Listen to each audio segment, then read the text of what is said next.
So you ever get disappointed in yourself? Right? You ever feel like you've let everybody down, including yourself? You've let God down, you let your spouse down, you let your family down, you let this person down, you let your coworkers down, you let your neighbors down, you let everybody's thinking down. You didn't get this accomplished. I should have done more here. I should have done this. I should have done that. And the truth is, you're just a stinking human. Right? It's so easy for us sometimes to have grace for somebody else. Like, that's kind of how I am. I think Angela's the same way. Is that like, I find somebody and I can see their faults and I can see their humanity and I see all the ways they've messed up and all the things they should have done better. And I'm going to say, but you know what? It's all right. They didn't mean that.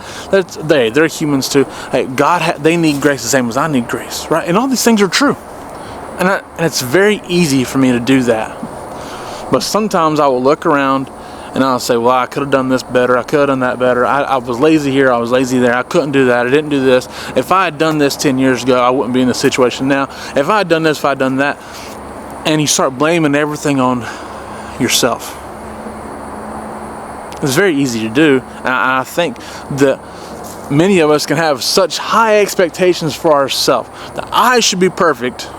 And it's okay for nobody else to be perfect. But I've messed up. I've ruined this person's life. I screwed that up. This person would be better off if I'd done this. These people would be better off if I'd done that. It's maddening.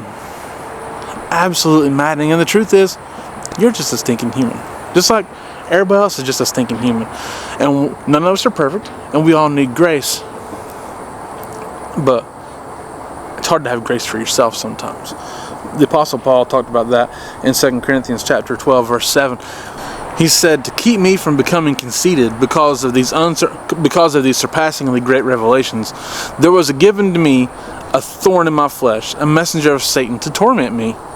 3 times I pleaded with the Lord to take it from me, but he said to me, my grace is sufficient for you, for my power is made perfect in weakness. Therefore I will boast all the more gladly about my weaknesses, so that Christ's power may rest on me. That is why, for Christ's sake, I delight in weaknesses, in insults, and hardships, and persecutions, and difficulties. For when I am weak, then I am strong. See, Paul said, look, I had all these great things that were going on, but there was something in my life that tormented me. He's the same messenger of Satan. I'm gonna say that. Well, the translation is a messenger from Satan.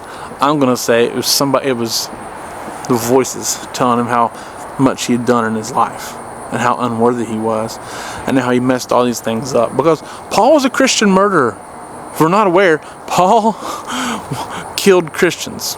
Okay, he was Saul of Tarsus, and he was there. The Bible clearly mentions in Acts that he was there when Stephen was being stoned to death. So they were killing a disciple of Christ, stoning him, beating him with rocks, and who knows whatever else is undocumented. But everybody knew of the things that Saul of Tarsus had been doing.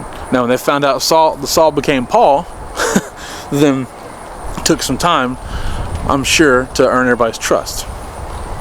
But the fact is, what this is talking about is Paul is saying, hey, remember who you used to be? Remember all the things you screwed up?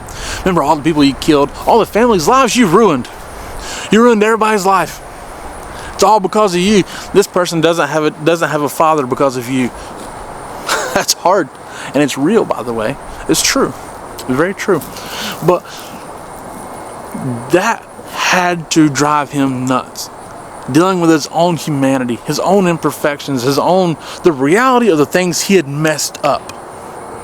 And those are big, massive things. He murdered people.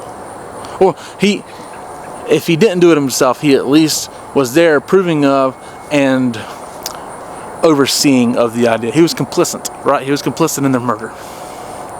So that also is guilty, but it's another story. But so he had this messenger of Satan to torment him, reminding him of all of his humanity, all of his imperfections, all the things he'd done that he shouldn't have done, and all the lives he screwed up. But Jesus still said to him that my grace is sufficient for you, for my power is made perfect in weakness. We're weak at those moments. We're so weak in these times. We are destroying ourselves. We're disappointed with ourselves, dealing with the disappointment of all the things that we perceive that we've messed up. Which, by the way, as most of the time, just the things you perceive, it's not necessarily the truth of the matter, right? It's not the end of the world if I didn't get this done appropriately. If this doesn't happen appropriately, I will be okay. Angela will be okay. I didn't mess up our lives, right? Angela didn't mess up everything by doing this. It's just not true. This person didn't mess up everything by doing this. If I didn't get something done exactly right at work, I think I'll be okay.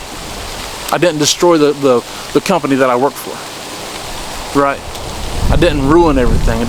It's silly the way we do those things to ourselves. And it's maddening up here, right? And this is a big deal. This is a really big deal. What's going on between these two ears and this thick skull? That can ruin your life, right? Torment you, same as Paul said, he was being tormented. That messenger of Satan was tormenting him. That messenger of Satan reminding him of all the things he messed up. Which truth, murder is bad, right? Complicity is bad, right? But that's the same thing that happens to us. We're tormented by our own perception of the things we messed up, and we have zero grace for ourselves. We're supposed to be perfect, right? I'm not. You're not. Now, there's some things that obviously you probably know better than, and you go, hey, look, I should really do better than that. It's okay to have a standard. Jesus is a standard, right? Jesus is way up here. We're not. We're all the way down here. So we're not even close. It's okay to set that standard for yourself, but it's not okay to destroy yourself if you can't meet that perfect standard. You know why? Because if we could meet that perfect standard, Jesus didn't have to die. But the truth of the matter is, he did die. He did have to die. He shed his blood on a cross for our sins. He rose again from the tomb on the third day to show power over death, hell, and the grave, and power over all of our humanity, by the way. All these things happen because we can't. We just don't simply have it. We're human. So God has grace for us. His strength is massive. His power is made perfect when we're weak. So he gets to show all of his power when we're weak. So when we're weak, we are strong if we trust in the Lord. If we put our hope and our faith and our confidence in the Lord, then we are strong. Stronger than we ever can be possibly be any other way. Like, when I am weak and I'm putting my hope in the Lord and my trust in the Lord, I all of a sudden become more powerful because God's intervening here. God's taking control. God's taking care of stuff for me. So I'm more powerful then than when I'm not putting my hope in the Lord because everything's going right. Everything's going well. You start trusting yourself a little too much, right? When everything's going well and everything's working right, I'm doing great, I'm doing wonderful, everything's going well, I'm doing a good job, right? It's possible that we're never really doing as good a job as we think. That's always God. So that's what Paul was saying. He said, keep me from being conceited. The enemy was reminding me of my humanity. So don't become conceited, in the good times, right? It also says somewhere in the Bible that God gives grace to the humble, right? He gives grace to those who are humble. Humble yourself before the Lord, even in the good times, but have grace for yourself in these times because you are just a human. Expect yourself to not sin, okay? Expect yourself to not sin and be caught up in sin and have an expectation of yourself and a standard for yourself that, hey, I don't give in to sin every day. I'm not a constant sinner. I'm not abusing God's grace. That's a good thing. Okay, do that. But on these little perception things that you've messed up, I messed this up. My grass isn't perfect. My house is dirty. I didn't get this cleaned right. My garage is dirty. Blah, blah, blah.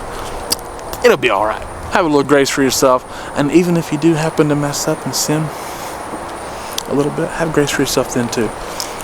Lower yourself, okay? Lower yourself, humble yourself. Come to God, ask forgiveness, and be sincere about it. But have grace for yourself then too. Forgive yourself. It's going to be okay.